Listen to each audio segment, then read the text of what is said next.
वृद्धावस्थेत शेतकऱ्यांना सरकार दरमहा 3,000 रुपये पेन्शन देणार. जाणून घ्या काय आहे योजना. भारत सरकारने पीएम किसान मानधन योजना सुरू केली आहे. या योजनेचा उद्देश खास करून शेतकऱ्यांचं भविष्य सुरक्षित करणे हे आहे. देशाची अर्थव्यवस्था मोठ्या प्रमाणावर कृषी क्षेत्रावर अवलंबून आहे. देशात करोडो शेतकऱ्यांचं जीवन कृषीवर आधारित आहे. तरीही अजूनही काही शेतकऱ्यांना आर्थिक अडचणींना तोंड द्यावं लागतंय.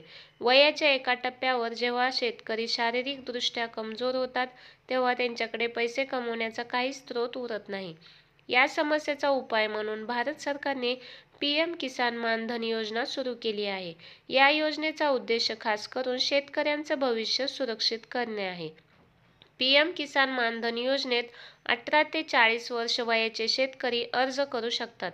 शेतकऱ्याच्या वयानुसार गुंतवणुकीची रक्कम ठरवली जाते. गुंतवणुकीची रक्कम 55 रुपये ते 200 रुपये दरमहा असू शकते. उदाहरणार्थ, जर शेतकरी 18 वर्षाच्या वयात या योजनेत अर्ज करतो, तर त्याला प्रत्येक महिन्याला 55 रुपये गुंतवणूक करावी लागेल. हे 55 रुपये महिन्याचे योगदान त्याला 60 वर्षापर्यंत करावे लागेल.